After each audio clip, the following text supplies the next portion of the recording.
Bien, hoy continuamos con nuestro estudio de Primera de Corintios y continuamos con el capítulo 15 que empezamos la semana pasada.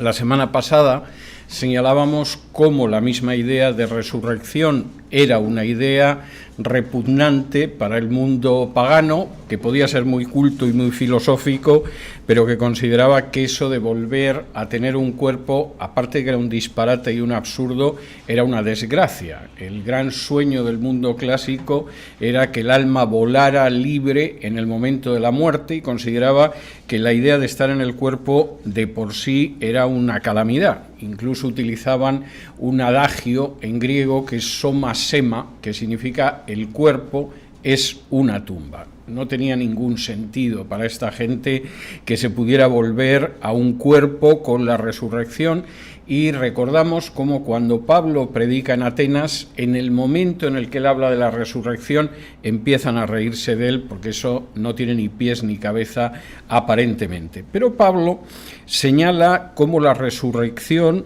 no solamente es que es verdad, sino que es una parte esencial del mensaje cristiano. En los primeros 11 versículos vimos cómo Pablo, por supuesto, no pretendía ser el fundador del cristianismo, como dicen ahora muchos, sino que Pablo era un personaje que estaba predicando lo que a su vez él había recibido. Y en esa predicación, que era como Cristo había cumplido las Escrituras, muriendo por nosotros, siendo sepultado y resucitando, la resurrección tenía un papel efectivamente tremendo. Y eso no era una idea filosófica, como los griegos podían tener muchas ideas filosóficas, sino que era un hecho histórico. Y Pablo daba más de 500 testigos de que efectivamente Cristo había vuelto de los muertos, había resucitado, y podía decir, bueno, algunos se han muerto. En estos 20 años aproximadamente, desde que Jesús resucitó hasta ahora, pues sí, hay algunos que se han muerto, pero la inmensa mayoría siguen vivos y pueden dar testimonio de lo que sucedió.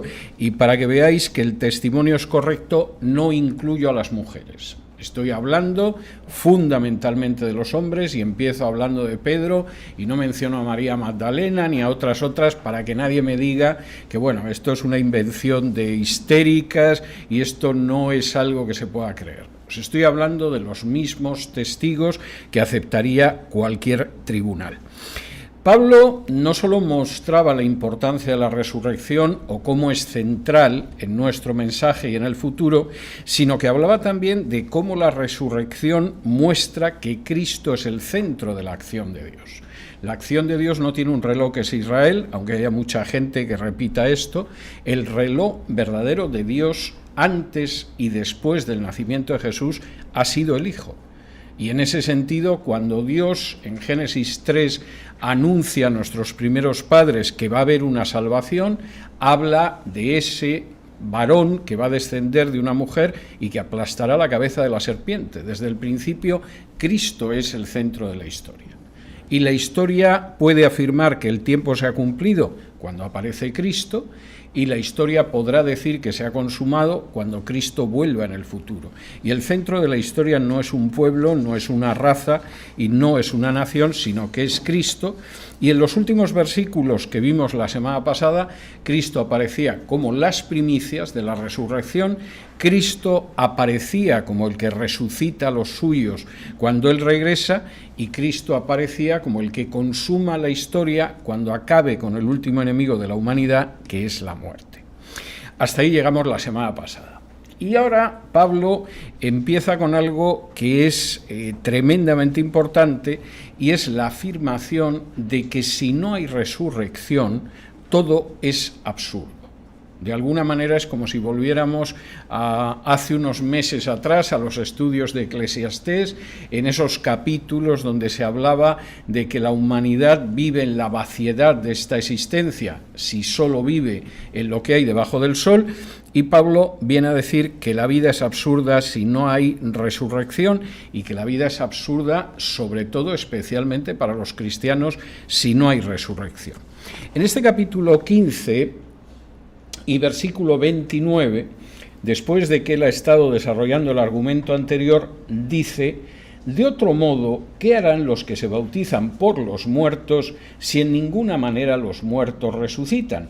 ¿Por qué, pues, se bautizan por los muertos? Primera pregunta, bastante interesante, porque parece que hay un bautismo por los muertos, que es lo que lleva a la secta de los mormones a bautizarse por todos los antepasados y a tener unas genealogías de todos los posibles antepasados siglos atrás, porque se supone que aquí se habla de que tenemos que bautizarnos por los muertos. No hace falta decir que el texto no dice nada de eso. Lo que Pablo está diciendo es algo tremendo. Si efectivamente no hay resurrección, ¿qué sentido tiene el haberse bautizado siguiendo el testimonio de gente que no va a resucitar? No nos estamos bautizando en lugar de los muertos, el texto griego no es eso lo que dice, sino a causa. Todos nosotros en algún momento escuchamos el Evangelio de alguien. Si aceptamos el Evangelio, efectivamente en un momento determinado nos bautizamos.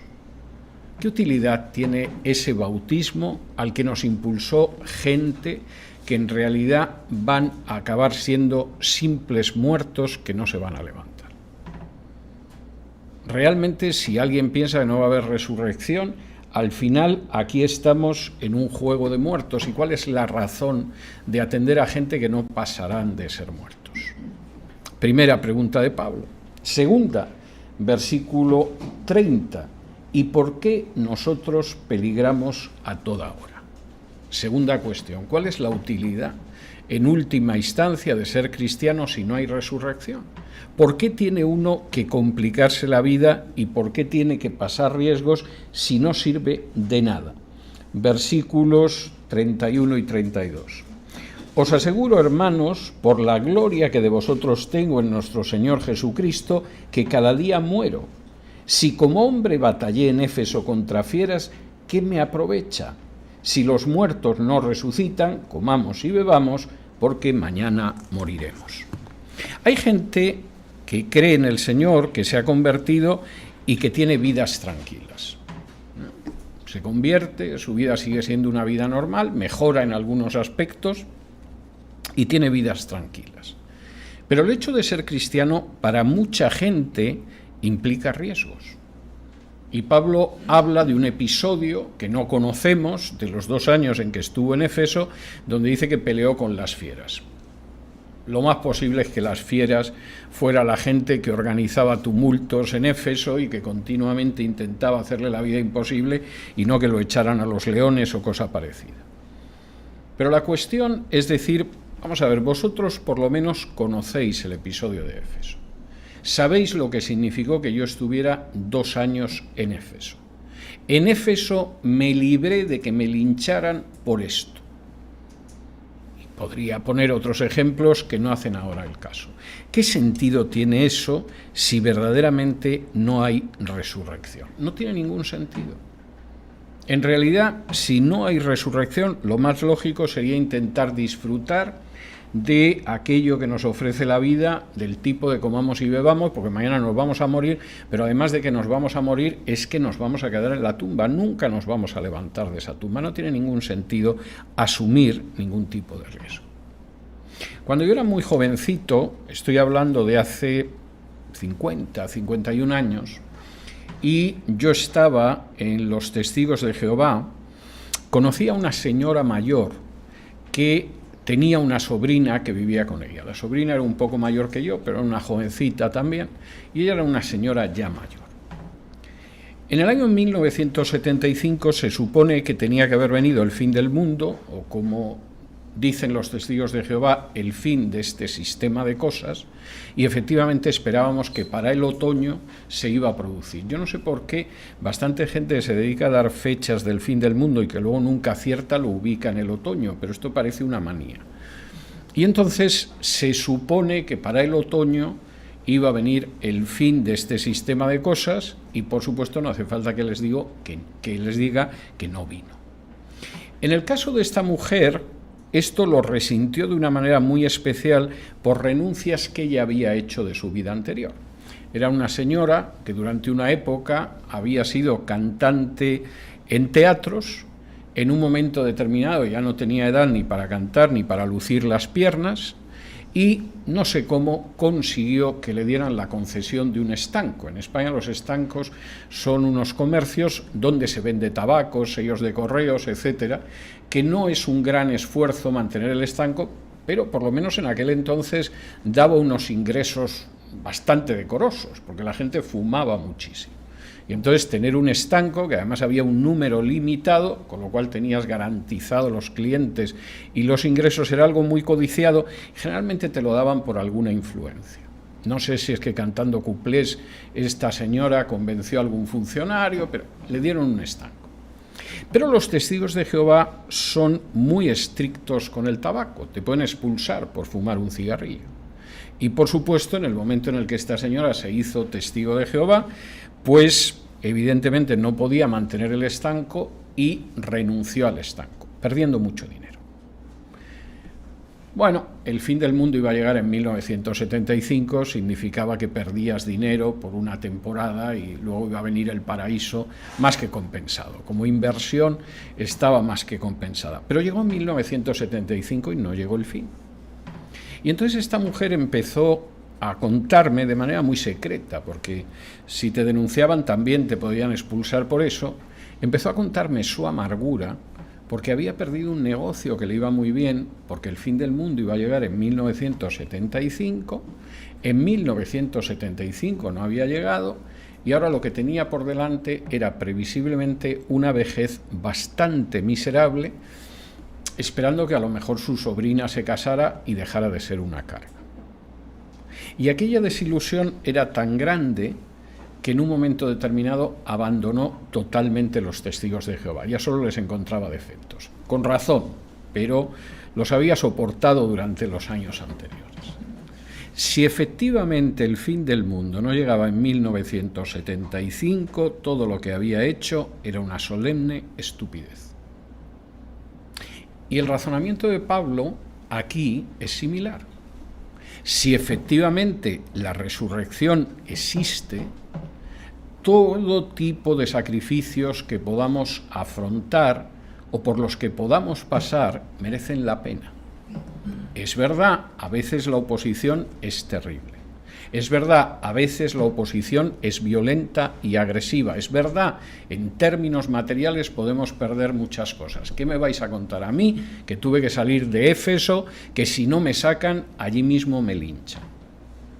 Pero todo eso queda más que compensado por el hecho de que efectivamente va a haber una resurrección de la cual las primicias fue Cristo y de la cual hay muchísimos testigos, centenares de testigos en estos mismos momentos.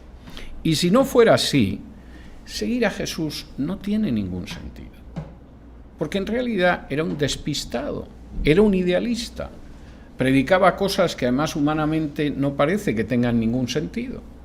Si Jesús no ha resucitado, si nosotros no vamos a resucitar, comamos y bebamos, que mañana moriremos. Y en vez de estar aquí escuchándome a mí, que puedo llegar a ser muy aburrido, vámonos fuera, que hace un sol estupendo y por lo menos nos damos un paseo. Y efectivamente el argumento de Pablo es muy sólido. Tan sólido como aquella mujer que de pronto se dio cuenta de que en 1975 ya el fin no iba a llegar y dijo, ¿qué voy a hacer yo aquí más el estúpido estando con los testigos de Jehová? Continuó una vida, por cierto, bastante amargada hasta el momento que se muriera, que supongo que será hace mucho tiempo. Y Pablo en este momento introduce dos referencias antes de seguir hablando de la resurrección que son muy interesantes. Versículos 33 y 34. No erréis, las malas conversaciones corrompen las buenas costumbres, y velad debidamente y no pequéis, porque algunos no conocen a Dios, para vergüenza vuestra lo digo. Estamos discutiendo el tema de la resurrección y tengo que deciros dos cosas. Primero, tened cuidado con las malas conversaciones y con las falsas enseñanzas. Porque cuando uno se ve envenenado, inficcionado, infectado por ese tipo de malas conversaciones o de enseñanzas falsas, eso va pudriendo lo que son los comportamientos adecuados. Si de pronto alguien, como Pablo menciona al principio del capítulo, dice, no, resurrección no va a haber. Eso nosotros los griegos lo sabemos, que aparte de ser una imposibilidad, es un absurdo y además sería negativo. Bueno, pues si dejas que eso te vaya carcomiendo, eso afectará a tu forma de vivir. Por ejemplo, habrá algún momento en que dirás cuál es el sentido de aquello a lo que tengo que renunciar o aquello que tengo que cambiar porque soy creyente. Ninguno. Si realmente esta vida es todo lo que hay, ninguno. Y en segundo lugar, habrá quien pueda presentar supuestamente argumentos racionales contra la resurrección de los muertos, pero eso es algo absurdo. Versículos 35 y 36. Pero dirá alguno, ¿cómo resucitarán los muertos? ¿Con qué cuerpo vendrán? Necio, lo que tú siembras no se vivifica si no muere antes. Es decir, no nos engañemos, habrá gente que puede plantear preguntas que supuestamente derriban lo que creemos. Vamos a hablar de eso hoy también en la predicación del culto, pero no os engañéis.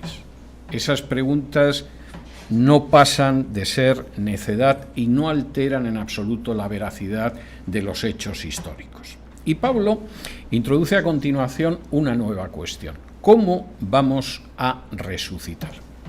Y esto es algo tremendamente importante. A la gente le gusta hacerse muchas preguntas sobre el futuro y sobre cuestiones escatológicas. Como la Biblia es bastante discreta sobre esto, pues se lo inventan y seguimos adelante. Hubo un periodo en los primeros siglos del cristianismo, sobre todo los siglos del 2 al 5, donde a la gente le apetecía saber más cosas sobre la vida de Jesús. Y como no era posible saberlas, porque los evangelios cuentan lo que cuentan, empezaron a escribir evangelios apócrifos donde se hablaba de la infancia de Jesús, de la familia de María, etcétera, etcétera. Todo era mentira, pero a la gente le encantaba. Y de pronto en uno de esos evangelios apócrifos, pues leía que el niño Jesús hacía unos pajaritos de barro y de pronto los soplaba y el pájaro de barro se convertía en un pajarito que echaba a volar. Era una majadería mayúscula. Pero bueno, a la gente le gusta aparentemente saber más allá y eso sucede exactamente igual con la escatología. Y Pablo habla de cómo va a ser la resurrección, pero no crean ustedes que se pierden los detalles que querría conocer mucha gente. Y dice así, versículo 35 hasta el 49. Pero dirá alguno, ¿cómo resucitarán los muertos? ¿Con qué cuerpo vendrán? Necio, lo que tú siembras no se vivifica si no muere antes. Y lo que siembras no es el cuerpo que ha de salir, sino el grano desnudo, ya sea de trigo o de otro grano. Pero Dios le da el cuerpo como Él quiso y a cada semilla su propio cuerpo. No toda carne es la misma carne, sino que una carne es la de los hombres, otra carne es la de las bestias, otra la de los peces y otra la de las aves. Y hay cuerpos celestiales y cuerpos terrenales, pero una es la gloria de los celestiales y otra la de los terrenales. Una es la gloria del sol, otra la gloria de la luna y otra la gloria de las estrellas, pues una estrella es diferente de otra en gloria. Así también es la resurrección de los muertos. Primera cuestión, ¿cómo resucitarán los muertos? Dirá alguno, versículo 35, ¿con qué cuerpo vendrán? Respuesta de Pablo, versículo 36, tú eres tonto.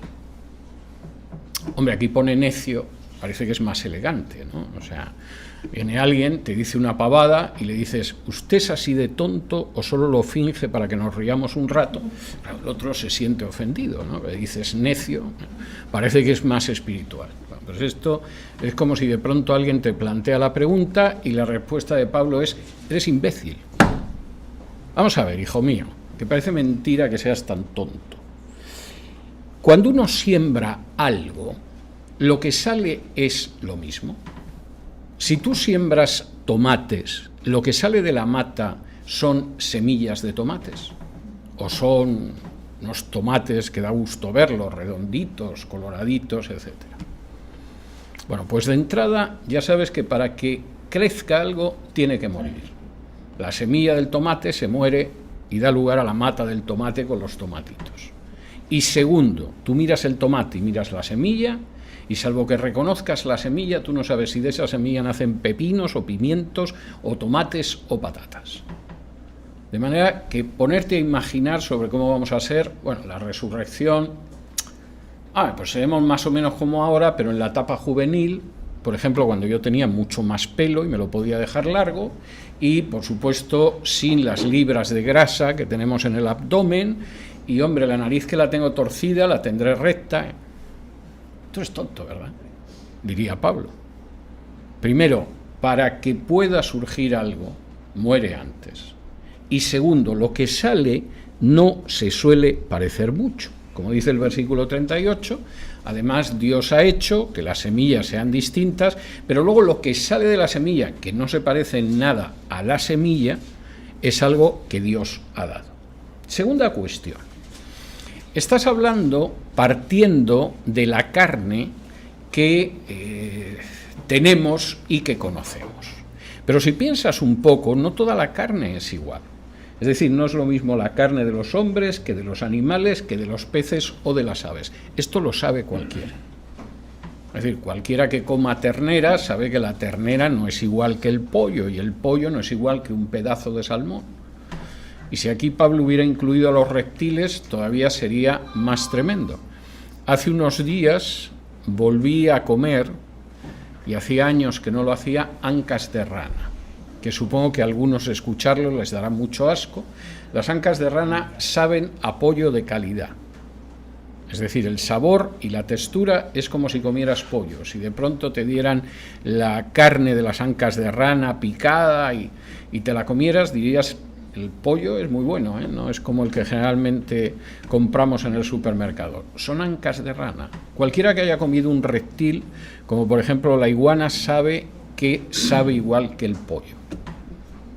Y hay gente que me cuenta que el gato es idéntico al conejo. Esa prueba no la he hecho y no tengo interés en hacerla. Pero supuestamente es así. Y Pablo dice, vamos a ver, que la carne que vosotros conocéis, si os ponéis a pensar, no es solo la carne humana.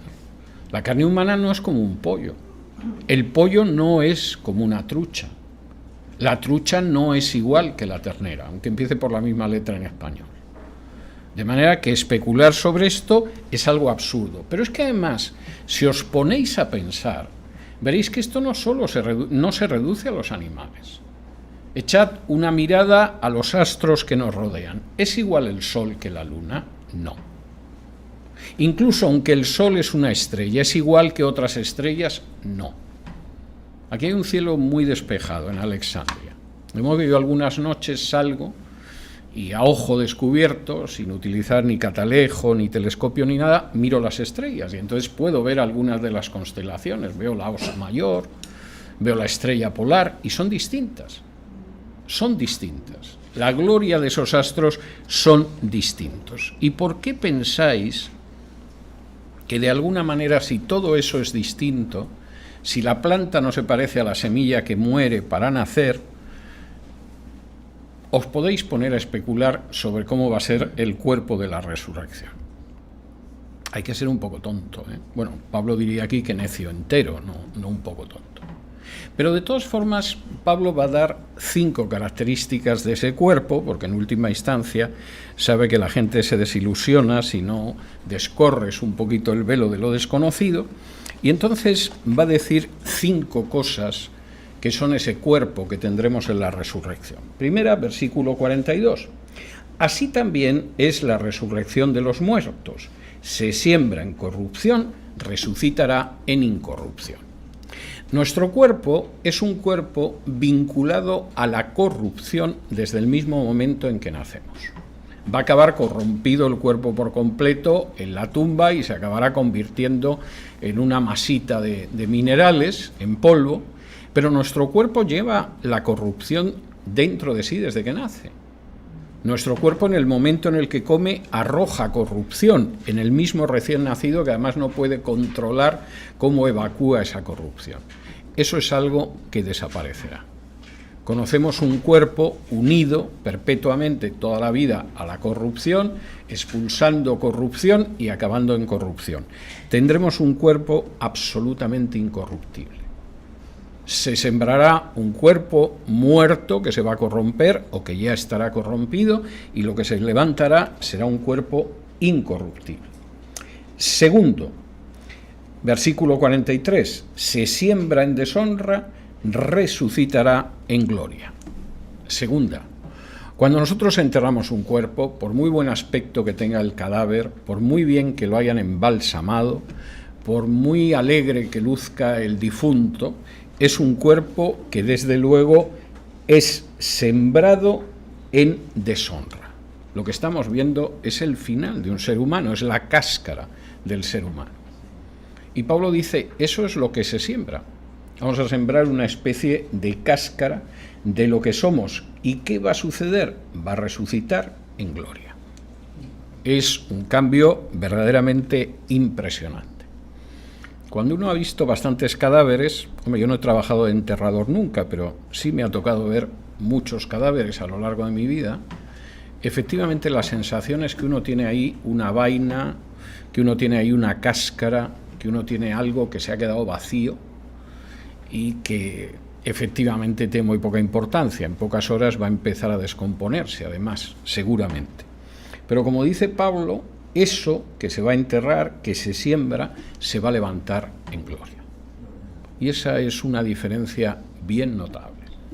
Tercero, de nuevo en este versículo 43, se siembra en debilidad, resucitará en poder. Tremendo. Cuando enterramos un cuerpo, si está débil, ni se mueve, ni oye, ni entiende, ni puede hacer nada.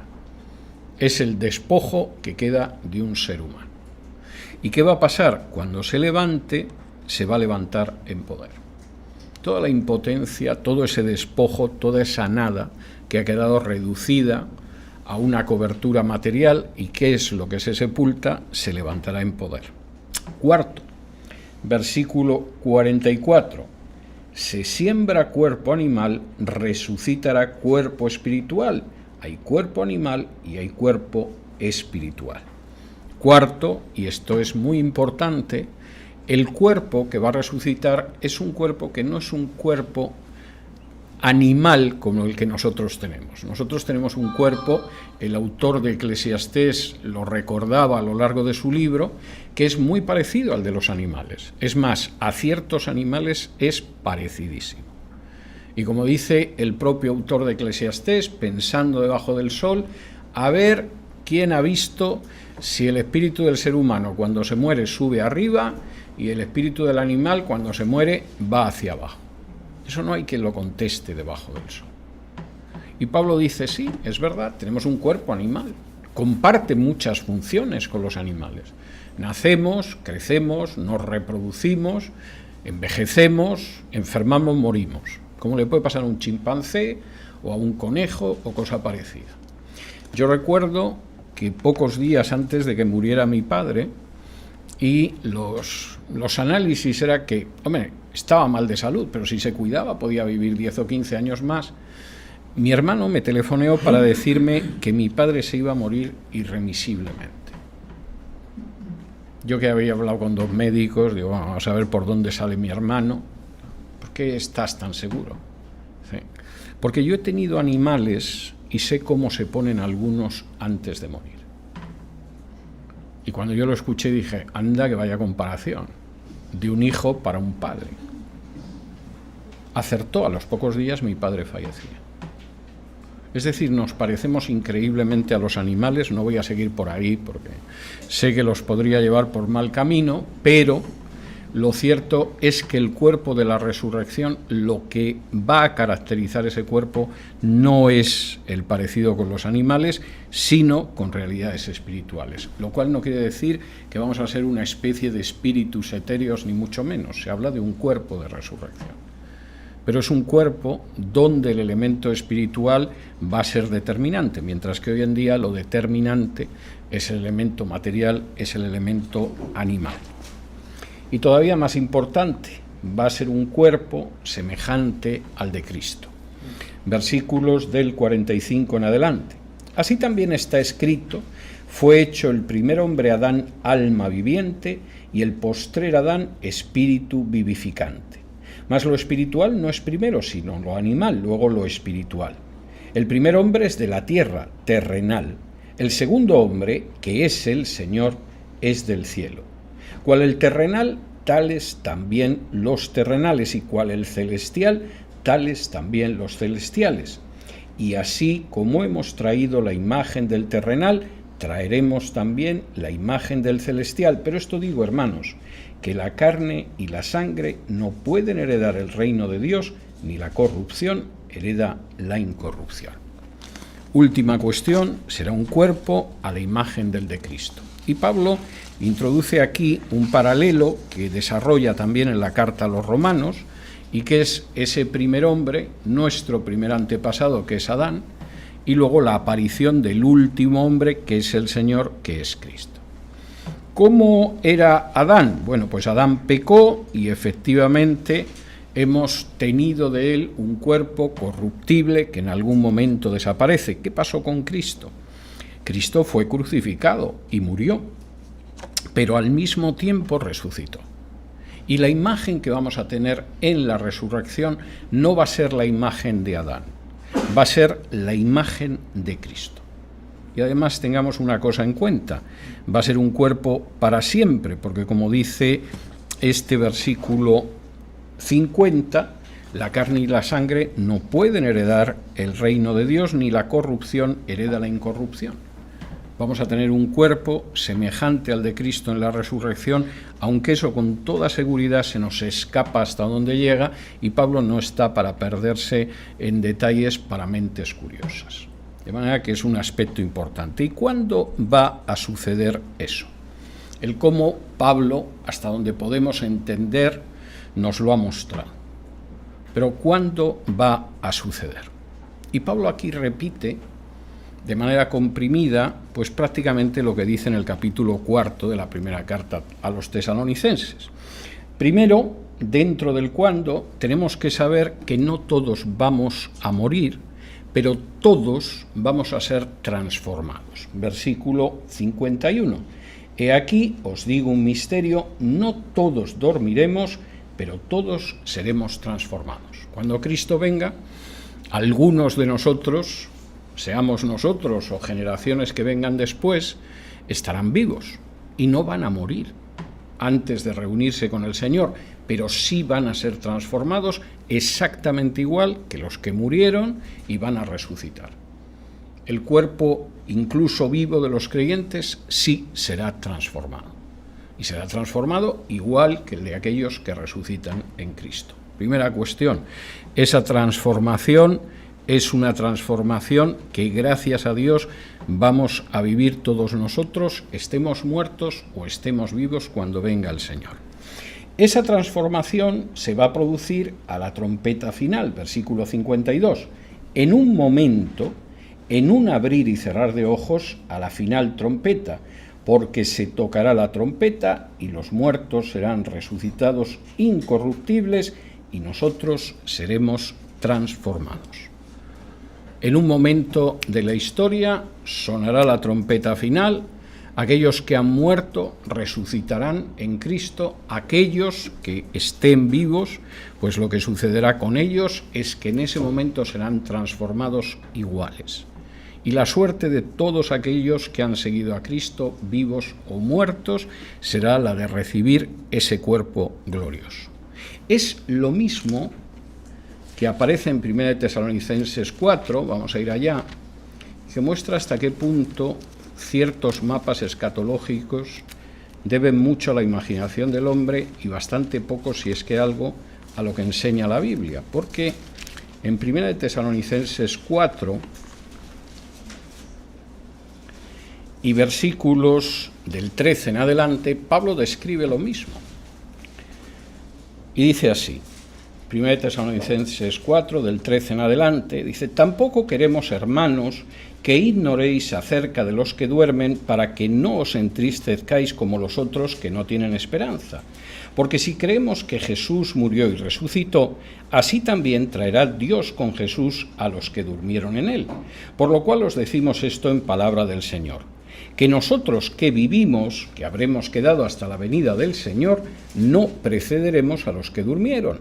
Porque el Señor mismo, con voz de mando, con voz de arcángel y con trompeta del cielo, descenderá del cielo, y los muertos en Cristo resucitarán primero. Luego nosotros, los que vivimos, los que hayamos quedado, seremos arrebatados juntamente con ellos en las nubes para recibir al Señor en el aire, y así estaremos siempre con el Señor. El mapa escatológico, que supone que primero hay un arrebatamiento, luego pasan 7 años y vuelve otra vez Cristo, que sería no la segunda venida, sino la tercera, y que entonces hay una resurrección, etcétera, no encaja en lo que enseña Pablo.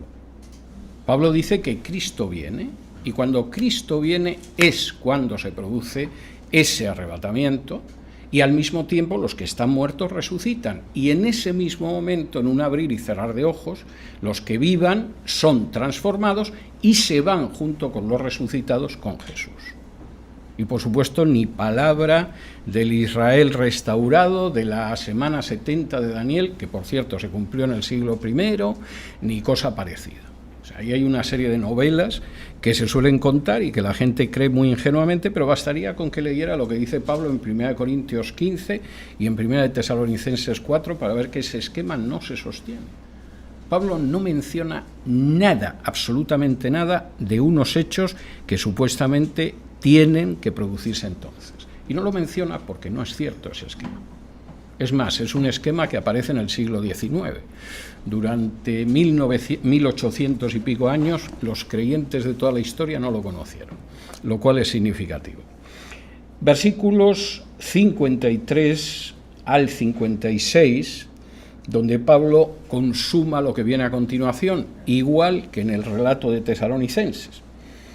Porque es necesario que esto corruptible se vista de incorrupción y esto mortal se vista de inmortalidad. Y cuando esto corruptible se haya vestido de incorrupción y esto mortal se haya vestido de inmortalidad, entonces se cumplirá la palabra que está escrita: sorbida es la muerte en victoria.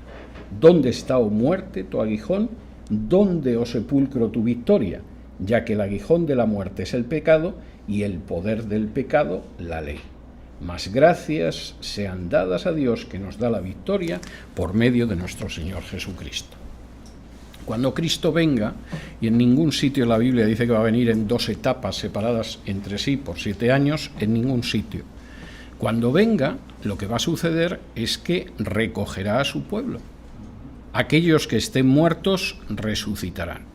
Y aquellos que están vivos, como dice aquí Pablo, en un abrir y cerrar de ojos se verán transformados como los que resucitan, y juntamente unos y otros serán arrebatados al encuentro del Señor, y así estarán siempre con el Señor.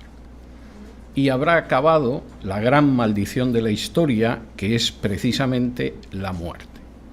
La muerte, que como dice el autor de la carta a los Hebreos, es el arma que ha utilizado durante milenios el diablo para tener asustado al ser humano.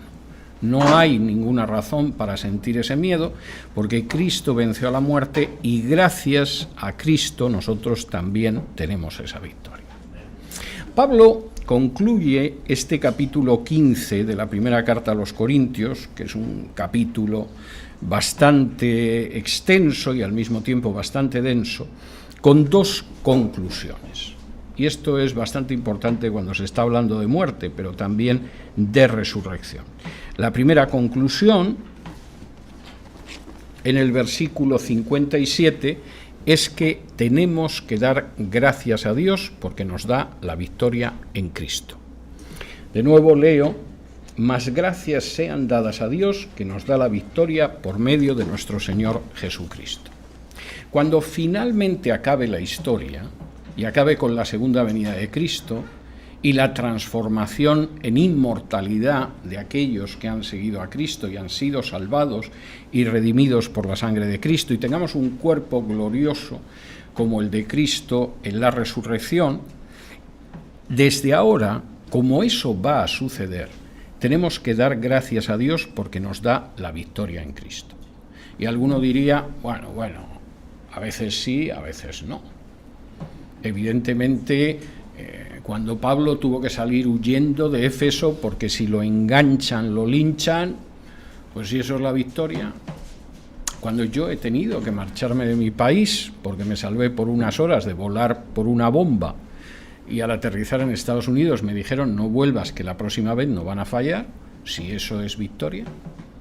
Cuando hay creyentes en estos momentos en el mundo que se da la circunstancia de que están encarcelados o que a veces son muertos por defender la fe en el Señor, si eso es victoria. Y Pablo está hablando con una perspectiva total. Claro que hay una victoria y que esa victoria es una victoria en Cristo. En el siglo XVI hubo un personaje admirable desde muchos puntos de vista, holandés, sacerdote católico, que se llamaba Menno Simons. Y en un momento determinado, Menno Simons, que era sacerdote, se puso a leer la Biblia y llegó a la conclusión de que la Iglesia Católica era falsa, de que sus prácticas eran antibíblicas y de que su enseñanza era contraria a las Escrituras, y abandonó la Iglesia Católica. Y conoció un pequeño grupo de anabautistas en Holanda, se sumó a ese grupo, se bautizó dentro de ese grupo y se convirtió en un predicador itinerante. Menno Simons era un personaje tan molesto que el emperador de Alemania, que al mismo tiempo era rey de España, fue poniendo recompensas en monedas de oro por su cabeza. Y la recompensa fue subiendo. Inicialmente era una cantidad muy modesta de monedas de oro. Al final de la vida de Menno Simons, la recompensa era ya 5.000 monedas de oro, que era una cantidad absolutamente fabulosa. Durante las últimas décadas de su vida, Menno Simons no pudo dormir 2 noches seguidas en el mismo sitio. Llegaba a un lugar, se reunía con un grupo clandestino, predicaba el Evangelio, y si dormía ahí, el día siguiente tenía que dormir en otro sitio. Haber dormido 2-3 noches seguidas en el mismo lugar le podía haber costado la vida. Y Menno Simons, que se pasó prácticamente desde que se convirtió hasta que fue con el Señor en un estado de continua persecución, además itinerante, decía lo siguiente, que es lo mismo que aquí está diciendo Pablo. Si uno comprende la historia de la humanidad, se da cuenta de que la historia de la humanidad es la lucha entre el bien y el mal, entre Cristo y Satanás. Y hay momentos a lo largo de esa guerra en que el bando del bien pierde batallas. Y hasta es posible que nos toque vivir en una época en que el bando del bien sea el que pierda las batallas. Además podía añadir, como por ejemplo ahora. Pero hay una cosa de la que podemos estar seguros, y es que cuando acabe esta guerra, nosotros vamos a estar en el bando vencedor. Y es lo que Pablo dice. Sí, es verdad, hay cosas muy difíciles, y las cosas que a veces se pasan como creyentes son muy difíciles. Y si la resurrección no fuera cierta, no merecería la pena pasar por esas cosas. Pero es que de lo que podemos estar seguros es de que aquel que venció a la muerte es el que nos va a dar la victoria al final. Y tenemos que darle gracias por ello. Y eso es algo que tenemos que recordar todos los días, porque hay días en los que lamentablemente, y por más que algunos falsos maestros digan lo contrario, claro que tenemos que encajar derrotas. Y hay días en los que tenemos grandes dificultades y hay días en que no vemos la salida. Como dice el salmista en el Salmo 121, miro a los montes y me pregunto de dónde va a venir mi socorro. Hay días así. Pero la enseñanza clara que deriva de la resurrección y de otros aspectos es que cuando esta guerra acabe al final de los siglos, nosotros vamos a estar en el bando vencedor. Y ya le damos gracias a Cristo por eso. La segunda enseñanza, y no menos importante, es muy práctica, porque Pablo, a diferencia de tanto mal predicador, era enormemente práctica. Y dice así en el versículo 28, así que, hermanos míos, amados, estad firmes y constantes, creciendo en la obra del Señor siempre, sabiendo que vuestro trabajo en el Señor no es en vano. Hay gente a la que le encanta la escatología para desobedecer de manera constante, repetida y pertinaz el mandato de Jesús de no es cuestión vuestra conocer los tiempos y las sazones que el Padre tiene en su sola voluntad, y vosotros lo que tenéis es que ser mis testigos en Jerusalén, Judea, Samaria y hasta lo último de la tierra. Hechos 1, 6 y 7, por si alguien quiere mirarlo en casa. Y Pablo aquí vuelve a decir lo mismo. Como todo esto va a suceder, vuestra misión no es poneros a hacer cálculos ahora a ver si me va a pillar cerca. ¿Merece la pena alquilar un apartamento para irme de vacaciones en verano o Cristo va a volver antes y es perder el tiempo? No, las consecuencias que hay que sacar de que la historia va a tener una consumación son distintas y son muy prácticas. Y es penoso y lamentable cuando los creyentes, en vez de estar en eso, pues pierden el tiempo, como por ejemplo la semana pasada, que era luna de sangre y se supone que era el arrebatamiento, pero iba a ser también este sábado, porque los que lo anunciaron para la semana pasada dijeron que había una semana de error, y entonces iba a ser esta, y o nos hemos quedado todos porque somos un rebaño de infieles, o evidentemente los falsos profetas nunca mueren, realmente, es algo tremendo. Pero lo que dice aquí Pablo es tremendo. Primero, hermanos míos amados, porque os quiero. Aunque sé que hay algún necio entre vosotros, aunque sé que hay gente que, lo digo con mucho pesar, no ha conocido al Señor, yo os quiero. ¿Y qué os digo? Que estéis firmes y constantes, creciendo en la obra del Señor siempre. Lo que tenéis que hacer es estar firmes. Y no tener un rato de entusiasmo una semana y a la semana siguiente desinflaros. Y manteneros desinflados 3 meses y luego volver a entusiasmaros, ¿no? Hay muchos creyentes que lamentablemente son así. No, lo que vosotros tenéis que hacer es estar firmes y constantes. Y creciendo siempre en la obra del Señor. Eso es lo que tenéis que hacer. Y no dedicaros a pensar cosas raras, que además es imposible que sepáis la respuesta, porque el Señor no la ha revelado, y si Él no la ha revelado, no lo podéis saber. De modo que dedicaos a eso, a crecer en la obra del Señor. Ahora, fíjense en la expresión no es con la obra del Señor creciendo, sino creciendo en la obra del Señor. Porque no siempre, cuando uno se dedica a la obra del Señor, por mucho entusiasmo que ponga, la obra crece, pero el que participa en la obra sí crece. De manera que tú puedes salir a evangelizar y a lo mejor no se convierte nadie. Y la obra numéricamente no crece, pero tú saliendo a compartir el Evangelio creces. Es posible que vengas al culto a escuchar la predicación, a orar, etcétera, y no se produzca un crecimiento de la obra, pero tú crecerás. Y los cultos de oración, que es lo que yo más lamento perderme de las actividades de esta iglesia, cuando tengo que enseñar un viernes por la tarde o estoy de viaje un viernes por la tarde y no puedo estar en el culto de oración, me duele en el alma no poder estar, me da muchísima pena. Me puedo perder las exposiciones mías y no siento ningún cargo, pero sí de verdad que echo mucho de menos los cultos de oración. Pues quizá la obra no crezca en ese culto de oración, en apariencia.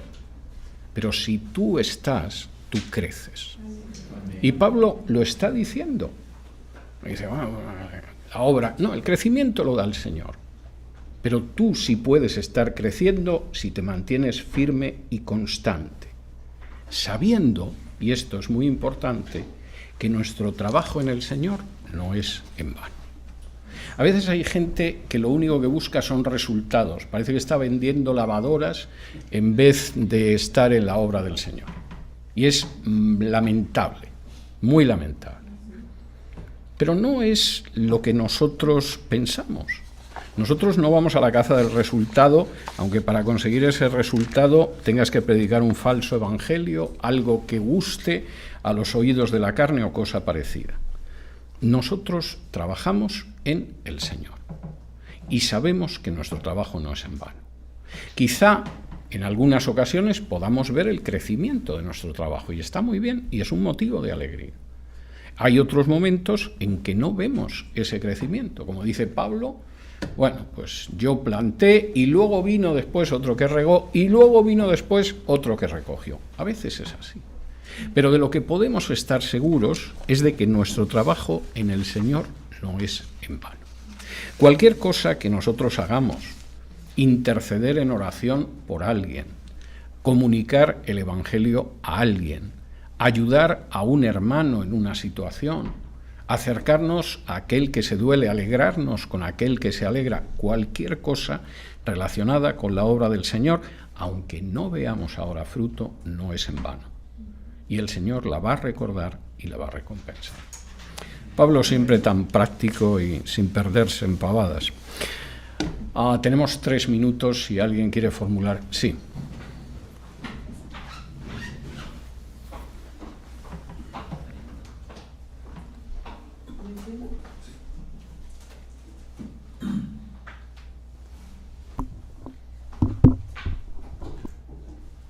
Hermano, buenos días.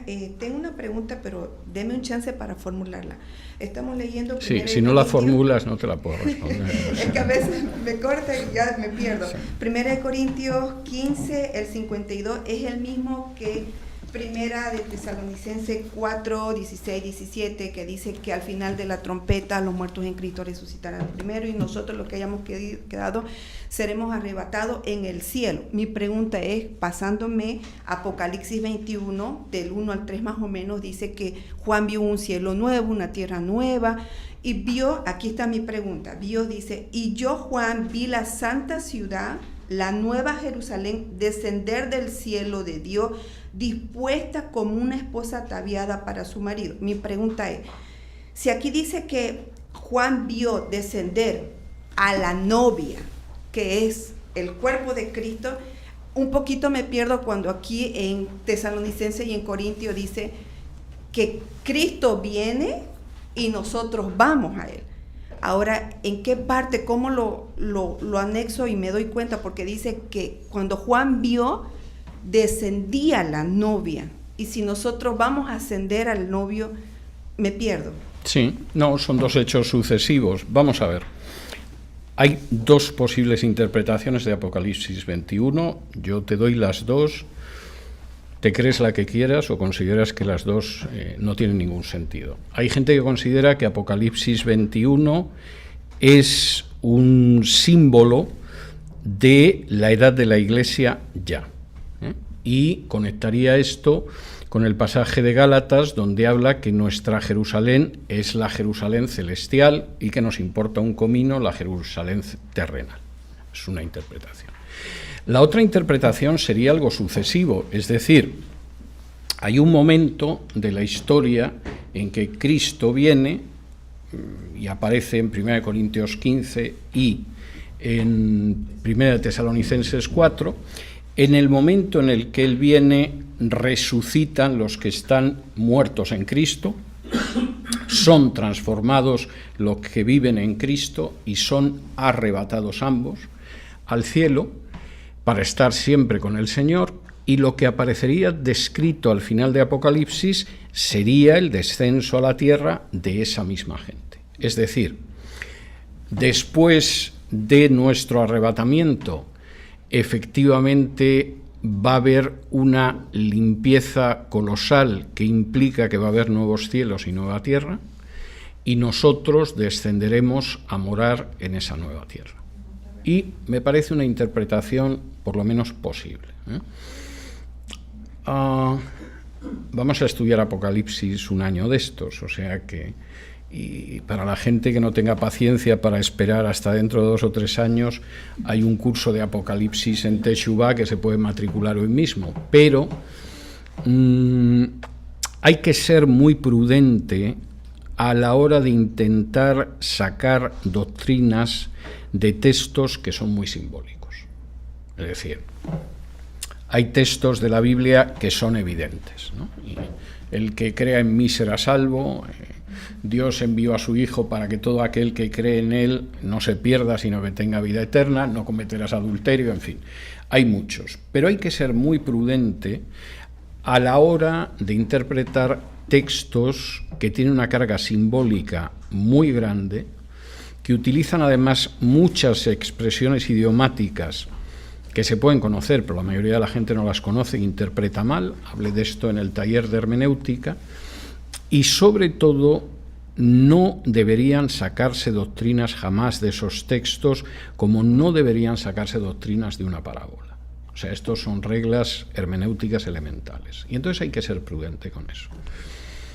Uno puede ser respetuoso con distintas interpretaciones de textos así, porque no es el texto más habitual en la Biblia, pero deberíamos de ser muy prudentes. Yo recuerdo un hermano, al poco de convertirme, que me decía: yo, si veo un texto oscuro, no me meto en él, porque como no tengo luz, lo mismo me pierdo.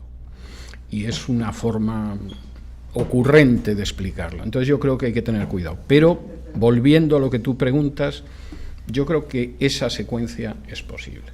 Es decir, la de que en última instancia, por supuesto, después del arrebatamiento va a haber unos nuevos cielos y una nueva tierra, y que esa Jerusalén celestial es la que desciende a la tierra. ¿Alguna pregunta más? Bueno, nos encontramos arriba dentro de un rato, Dios mediante.